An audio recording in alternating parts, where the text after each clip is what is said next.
Hi guys, I'm back again.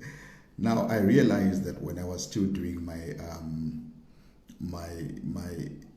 Bizcast, we actually lost network, and when I was reviewing, I realized that for more than half of the podcast, there was nothing coming out, and I realized that I just couldn't leave it like that.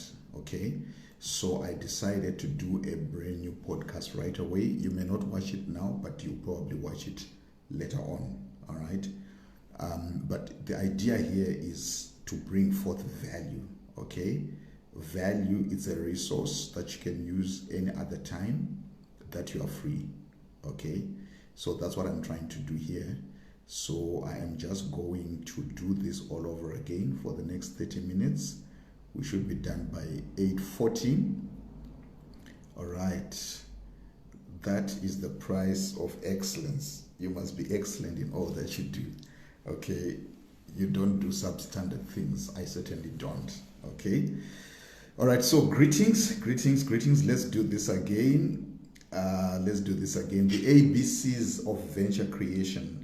Please, if I lose network at any point, please just type for me to say, you're breaking or you've lost network, so that I don't keep going like I did the last time. And when I reviewed it, I realized that, oh wow, I didn't really make sense for most of the podcast. Just type gently for me, kindly, and say, hey, we can't hear you anymore or something, so that I know. All right, so let's talk about the ABCs of venture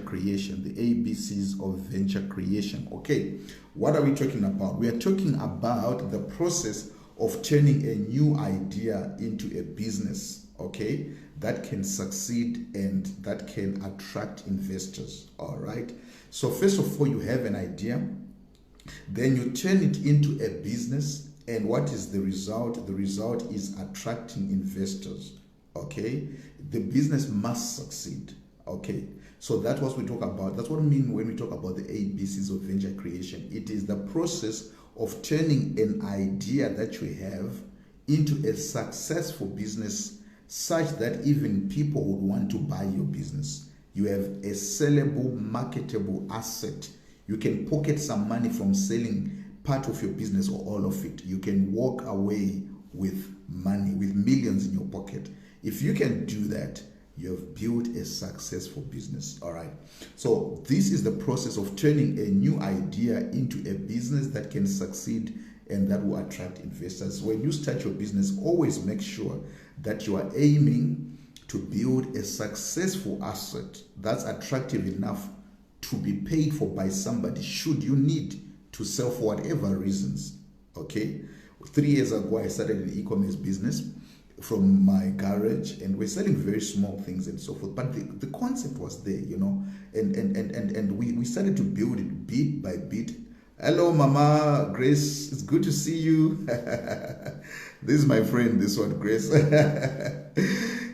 years ago we started a venture, and we were building that venture bit by bit, just building that venture bit by bit and so forth. And recently we got, an offer, a really lucrative offer to buy shares into the business. Okay. So in 3 years, we're able to build a multi-million rand company in 3 years through a lot of focus, clarity, determination, and persistence. But now I am able to actually cash in on that business. Do you understand? It's now an attractive asset.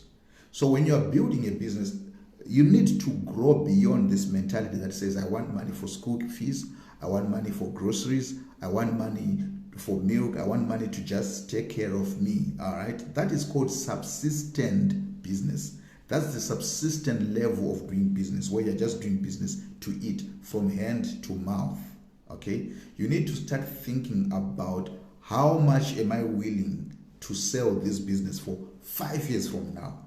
If you say, I want to walk away with 10 million from this business, start today building a 10 million rand business. Okay, don't just start and say, okay, I want to start a car wash. Why? Everybody's doing a car wash. I want to start a chisanyama. Why? Everybody's doing chisanyama. Don't just do that. You must distinguish yourself, differentiate yourself from everybody doing business, kokasi, and in your community, wherever you are, you must be clear about what am I building. I'm building a business which is such that a few years from now, I want to cash out, or I want to sell, or I want to leave it for my kids, but it's an attractive investment. So the same way that someone can go and buy tomatoes, okay, is the same way people can buy shares in your company and say, hey, here is 100,000, I want 5%. Then you pocket that 500,000. Why? You have created something amazing, something attractive. Okay, so that's what we talk about when we talk about the ABCs of venture creation. It is the process of turning a new idea into a business that can succeed and will attract investors. Okay, so this involves identifying a gap in the market where value can be created. All right, now this is what I'm talking about. Don't just start a business because there are a lot of chisanyamas around. First of all, identify what do people want in this area that I want to operate in. What is it that people want? Okay, in our case, when we started our e-commerce company, it was actually quite by mistake. Okay, but what happened is that during COVID, people didn't want to go to malls anymore because people were dying. So people wanted products to be brought to their houses. Okay, they didn't want to go to the malls. Okay, because going to the malls could mean death. So that is called a pain point in business. There was a pain point. People were in pain. Okay, and the way we wanted to solve that idea, that problem, was to bring products to their houses. So they would buy online and then would send our courier and they would deliver at their houses. So they didn't have to mix with anybody else. So what we did is we identified a gap in the market, and then we started using Facebook to do that.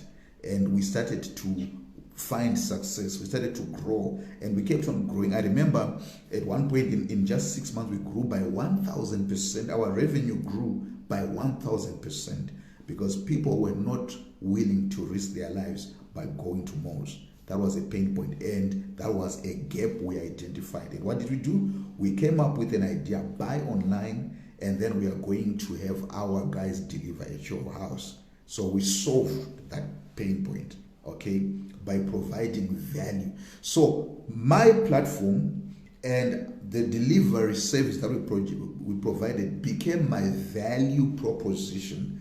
That is what I was offering. That was my unique selling point. That is what I was offering to my customers. You don't have to come out. I will come to you. Okay, you don't have to contract COVID. I will take the risk and come to you. So I've solved your problem. You don't have to take 3 hours to go into bath, go into your car and go to the shops. I'll do all of that for you. Your day can be going without any problems, but I'll come to you. I solved their problems, and even today we are still solving problems. The only difference is that we are now solving this problem nationally throughout the 9 provinces of South Africa. We are solving the same problem, and that's how we built a multi-million rand business, from something as simple as selling microphones to now where we sell products that are worth hundreds of thousands, one product. Okay, so we started small, but we kept on growing. Why? Because we identified a gap in the market, and we decided that we're going to provide a solution, an innovative solution to meet that need. So that's what you need to do. If you're already in business, I've got a challenge for you. Ask yourself, why am I doing this? Do I do this because everybody's doing this? Do I do this because I just want to make a little bit of money and buy milk and bread and pay school fees? Or do I do this because I've got a clear goal and a clear outcome? If you don't have a clear outcome, a clear goal of where you're going with your business, start today and think critically about your business. What do you want to walk out of this business with? Okay, how attractive should your business be? Okay, so that is what we talk about when we talk about venture creation. All right, now listen to this. When we talk about value proposition, value creation, okay, value creation produces something of value that people are willing to pay a price for. Okay, because they consider what you're offering to be of greater value than the money that they are paying. So when you create value, you've created something that causes people to want to pay. All right, because they're saying that what I'm getting in return is good. So if you have got a toothache and you can't sleep at night, and you find a dentist who's open 24 hours a day, even if that dentist is 20 kilometers away, you will drive to him. Okay, why? Because you've got a pain point, but it's providing a value proposition that says, I'm open 24 hours a day. Come to me and I will make the pain go away. So you're going to pay even if he says, I'm charging you 1,000 Rand. You're going to pay because guess what? The pain is too much. The pain is worth parting with 1,000 Rand. Okay, so you have a pain point, but to that doctor, you are the gap in the market that he has identified. Okay, and his value proposition is, I will make the pain go away any time of the day. All right, so he has created value. That's why we say value creation is producing something of value that people are willing to pay a price for because they consider what you are offering to be of greater value. What are you really offering? Are you just selling Magwinya? Are you just doing small things? Or do you have a clear strategy in your business? Understand how you're going to create value. Okay, so the first ingredient in terms of value creation is knowledge. Okay, you need to have knowledge. You need to have knowledge. All right, knowledge is important. What is knowledge? We are talking about the idea itself. Start with an idea, a concept. This is the gap I've identified in the market. This is the pain point I've identified in the market. Now I'm coming with an idea to solve that pain point. But I'll do it in such a way that people will be willing to pay for my service. And I'll do it a bit differently from everybody else. Can you see? So number one, when you're creating value, you must have knowledge, or you must have an idea, or you must have a seed. I call it the seed, all right? The seed, it's the same as the idea. You've got an idea. It's not yet manifested. It's not yet out there. It's in seed form. Your idea is in seed form. But every great business starts with an idea. So don't just copy people. Think critically and say, how do I solve this problem? So start with an idea or a seed. Then when you've got an idea and say, okay, I think I can do this. In our case, we said, I think we can do this thing where we deliver to people in their homes. Now you must have understanding. Now why understanding? Because you need to understand the potential impact of your seed. How does this idea solve problems for people? And to what extent? Okay, so from a small thing where we were servicing a few people on Facebook Marketplace, now we are servicing the entire South Africa. Okay, if you go even in the rural areas, you can see our products. All right, why? Because now we are realizing the impact of our idea, and now we are thinking of going even into Southern Africa. So that is all talking about what? The potential impact of your idea. You must understand. So number one, have an idea, but number two, now understand the potential impact of your idea. A lot of people will sit on a million rand idea because they haven't thought about its potential impact. They are making 10, 20,000 a month. Why? Because they've never really applied their mind to say, what is really the potential impact of this? So someone will see that idea, copy it, improve on it, and before you know it, they are multi-millionaires. But they found you in that industry because you don't have understanding of the potential impact of your idea. Okay. Then number three. Okay. Number one is knowledge or idea or seed. Number two is understanding of the potential impact of your idea. And then number three is wisdom. All right. Wisdom to understand how to unlock that potential in your idea in practical ways. Okay. Now remember, wisdom is practice. Wisdom is where you monetize your idea, where you make things happen. All right. So you need to have an idea, understanding of the impact of the idea, and then wisdom to say, how am I gonna make this come to pass? Okay. So as you can see, entrepreneurship is more than just selling and buying. You have to think if you're going to build an attractive business. All right. So wisdom helps you to understand how to unlock the potential in your idea in practical ways. Now, I'm going to give you two ways now. I'm going to make you a very, very nice nice offer, of how to start a business. I'm going to make this very easy. Anyone can start a business. I'm going to give you just two ways. Whether you're in business or you're not in business, or you want to start a business, I'm going to give you two ways. The first one is invent an original solution. to address the pain point we're talking about. So you identify the gap in the market. Now you come with an original solution that nobody is using. So inventions are hard because it's unlikely that nobody's addressing the idea or the pain or the gap that you've identified in the market. Normally, somebody is already addressing it, okay? So invention is for people who can come up with original ideas, and there are very few inventors in this world, okay? People like Elon Musk, those are inventors. They can dream things that nobody has seen before. There are very few, okay? So number one is to just invent altogether. But number two, which is where you and I most likely fit, is innovation. Why? Because innovation improves on an existing solution. So if you just look around, you see plenty of ideas, plenty of solutions. All you need to do is to improve them a little bit. Put a little bit,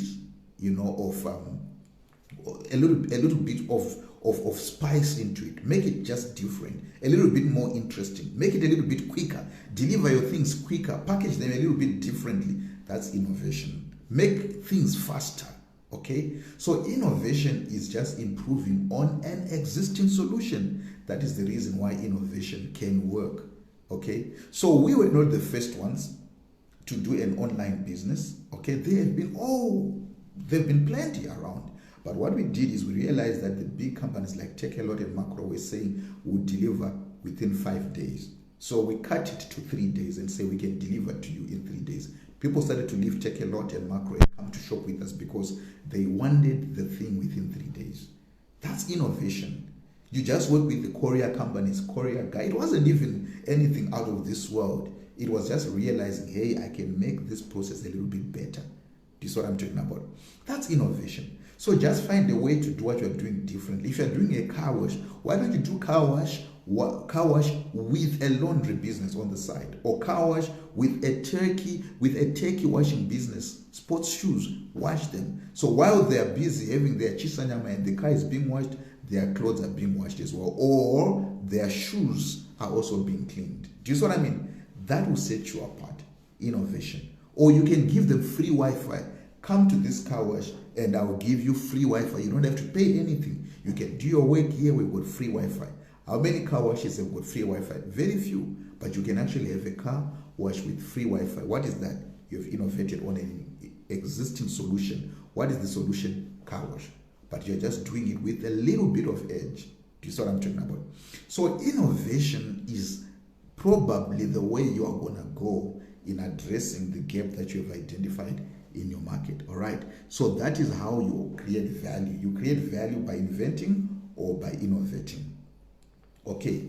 Now, you need to create a venture. Now, why do you need to create a venture? Creating a venture now is a way for you to carry your idea in a legal way to the market. Okay. So the purpose of a venture is to enable rollout of your seed or the value or the idea. So both must be feasible. Your venture must be run profitably. Don't have a lot of overhead. Don't show off. Don't buy, expensive cars, expensive furniture, expensive this and that before your idea has even started making money. No.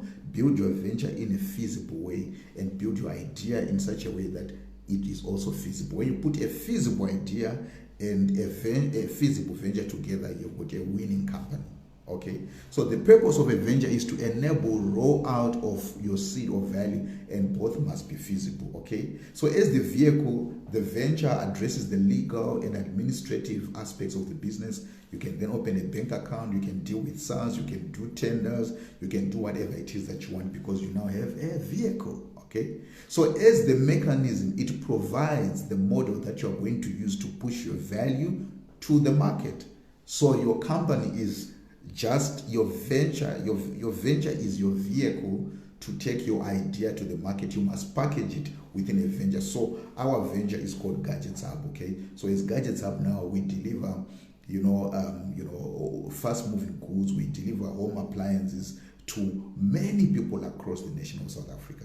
But we have a company. If you go to the bank, we are registered. If you go to SARS, we are registered. We are all over. We are in all those places. We can actually do our business. So we've got a venture that helps us to actually carry our value and offer it and get paid for it to millions of people across South Africa. So that is why you must now create a venture. Okay, now you've got a venture, you've got your idea, you understand what is the next thing that you must do. First thing, don't go and splurge money. Don't go and buy cars. Don't go and buy expensive furniture. Don't rent big offices. Start from your garage. Start from your bedroom. Start from your lounge.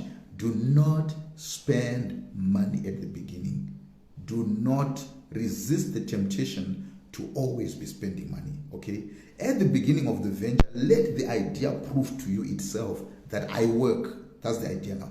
This idea must work. And only when you see that your idea works, only when you see that your idea works, do you now put a lot of investment into it, okay? I'm giving you this wisdom for free because people start businesses and they think a business is offices and chairs and tables. No.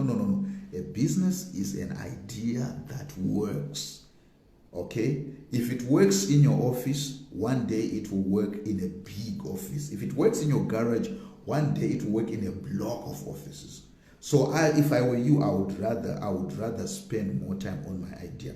You know, someone said that if I'm given an hour to chop down a tree, I would spend the first 50 minutes sharpening the axe because I know that it will take me only 10 minutes with a sharp knife. Whereas if I start too early with a blunt knife or sorry, a blunt axe, I can chop the tree for the entire hour and nothing will happen. I won't even get halfway. All right. So sharpen your idea. Most entrepreneurs do not think critically about the ideas. Entrepreneurship is more than just running around and business selling. Think and differentiate yourself from people who are doing business. Think and differentiate yourself from all the businesses there in the Kasi. Think and differentiate yourself from all the business in your community. What can you do differently? Apply your mind, okay? So now that you have got an idea, you understand the potential impact, now you want to unlock it in practical ways, the value of it. What do? First of all, develop a prototype, okay? Don't go and invest in too much. Just a prototype. What is a prototype? A prototype is a model that carries value and that serves as a platform for future models. Okay, so you start with one thing, you test it. If it succeeds, then you develop more. A prototype is not the complete product. It doesn't have everything. It doesn't have everything. It has got enough to interest people to say, okay, you know what? You are starting a catering company. We like your menu. We like to do business with you. Then you can hire chefs and you can hire all this and buy equipment only when you realize that people actually buy consistently. You don't start by buying a lot of equipment. No, start by hiring. Okay? You don't start by buying vehicles. No, start by just hiring vehicles. Why? Because it's just a prototype.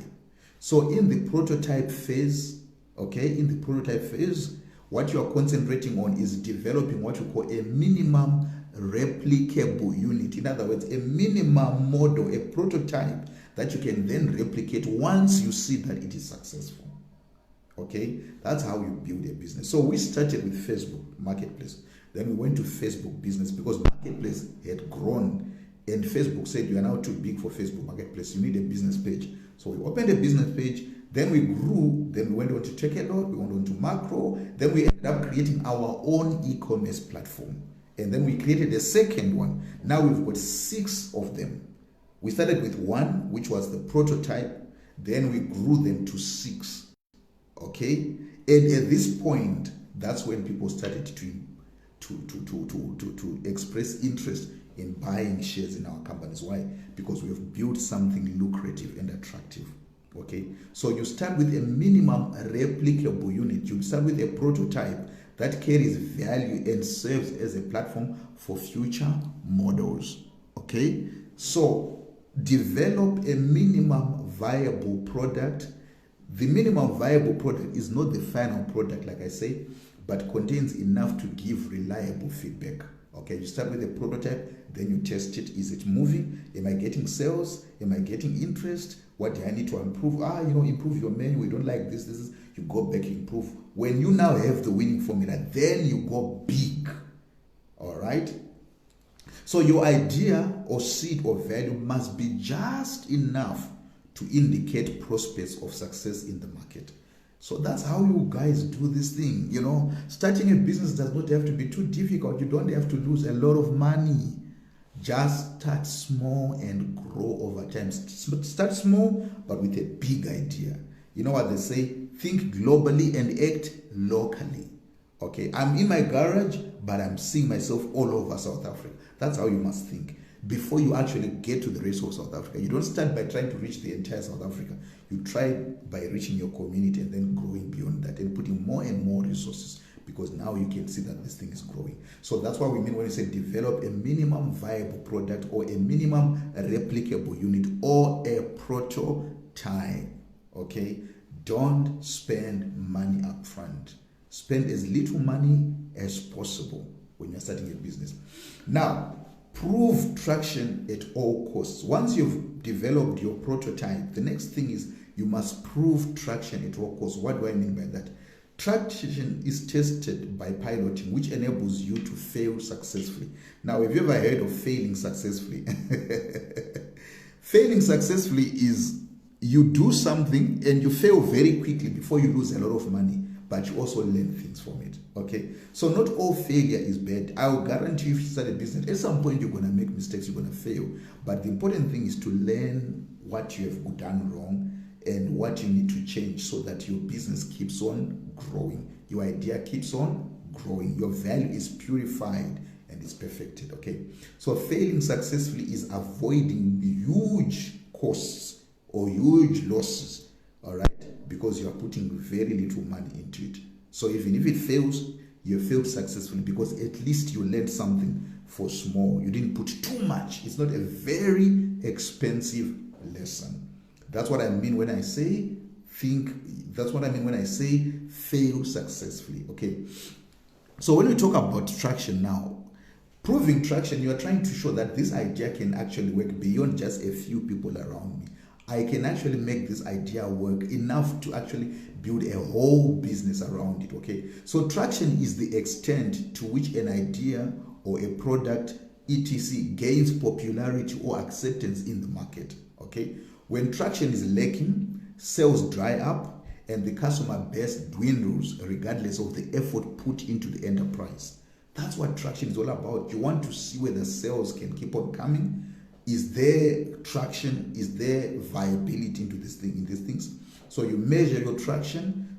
Am I getting more sales? Are sales growing? Are people inquiring? Am I getting conversions from just inquiries to actual money in my bank account? That's how you prove traction. So your idea must be tested. And when you prove traction, then it means you are ready for the next phase of your business, which is called what? Which is called scale.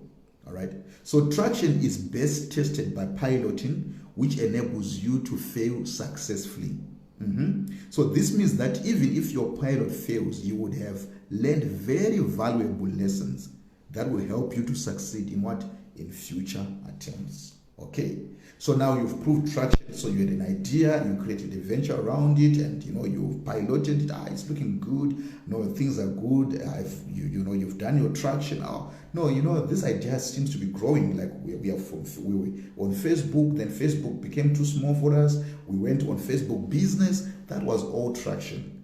Okay, then from there we went to Takealot. What is that? That is all traction. So you are proving traction. The sales are going. We can see the revenue is increasing. When you get to a point where you can clearly see that traction is real here, what do? Now you are ready for the biggest stage. For the biggest step, actually. You are now ready for the biggest step, which is what? Which is scale. Okay? So when you scale, you are now going big. Okay? Scale is not thinking small. You are saying, hey, I've proved this thing. This thing works. Okay? This thing works. I'm not going to lose money anymore. The chances of losing money are very limited. Now you can even go and borrow big from banks. You can even go and bring investors on board. You're not going to lose money. Why? Because now you know that I've tested this many times. Okay? So your scale plan is the key to creating real wealth and not just subsistence. As a business coach, I've seen this thing, especially among black businesses. We do not build to scale. We build to survive. And that is the reason we don't see many black businesses turning into multi-million rand enterprises. We don't build to scale, but it is through scale that the real wealth is connected, because now you are doing volumes. Where you used to sell 100 sales per month, you are now selling 100,000 units per month. Instead of hundreds units per month, you are now selling 100,000 units or 10,000 units. Now you are talking about real money. Your profit used to be 2,000. Your profit is 2 million per month. So that is the reason why scale is so important. Your scale plan is the key to creating real wealth, and not just subsistence. Okay, so that is what we need to understand. So you need to really come up with a plan and say, okay, how am I going to now scale my business? If you had one restaurant in one location, that's small restaurant. Now you're going to look at how do I build 20 across the country. Okay, if you had one Uber, you say, how do I get 10 more? Do you see what I'm talking about? If, like me, you had one platform, one online platform, you talk about how do I have 10 more? You must now replicate. Remember, from minimum replicable unit, which is your prototype, to what? To many replicants. You've now replicated yourself. You now have a big business. People are working for you. You don't even need to be the one running all the time. Now you're just a decision maker, but you've got people running around doing everything for you. What have you done? You have now successfully scaled your business. So scalability is about capacity and capability. Build capacity to handle large volumes now. You can do it. You can spend money on that. Do you know why? Because you've proved your idea. All right. So the most important thing is that you must just be able to prove your idea first, cheaply, inexpensively. Once you've proved your idea and traction, you are ready to scale. You're not going to lose money. All right. So this year, so scaling a business means setting the stage to enable and support growth in your company. It requires planning, some funding, and the right systems, staff, processes, technology, and partners. Okay. So you really want to get your business to scale. Now, let me wrap it up. Our 30 minutes is up. The last thought I want to leave with you this evening, I will have another session next week. The last thought I want to leave with you here is target a clear return on investment from the time you start building your business. Okay? So be extremely conscious of your return on investment and ensure that every decision made furthers that goal. What do you want this business to give you in 5 years' time, in 10 years' time? Do you want to die in your business? Do you want to leave it for your kids as a lucrative business? Do you want to one day sell your business for 10 million, 20 million, 100 million? And then sail off into the sunset and enjoy your retirement? You must have a clear idea of, why am I starting this business? Business is hard. You put your resources, your time, your money, your effort, and so forth. Your time, which you can't buy back because you're getting older every day. So your business better reward you. Okay? If you're building a business that's not going to reward you, find something else to do. You must have a clear target. All right? You must target a clear return on investment. So with a clear result in mind, unproductive habits are challenged and productive habits are cultivated. Now you don't just spend money willy-nilly. You don't just come to work late. You don't sleep in. You are working hard because, in 5 years, I want to walk away with 10 million from this business. A clear return on investment. So we lack this, especially among small businesses. We are only subsistent. We are working because we are thinking that we need to pay fees, we need to buy milk, we want to send kids to school, but you must have a big idea. So I want to challenge you today as a business coach. Think bigger than you've been thinking up to this day. It's not enough. What you are doing in that location is not enough. Multiply your efforts, replicate your business 10 times, 20 times. Grow it into a lucrative venture that one day someone will come with 20 million rand and say, 20 million for your company. You take your 20 million, you retire. Or you hand over to your kids and say, I handed you a business that's making 5 million rand profit per month or per annum or whatever the case may be. Now you guys worked in this business, you know how to run it. Now take it to the next level. That is how we need to start thinking, especially as African entrepreneurs. Okay?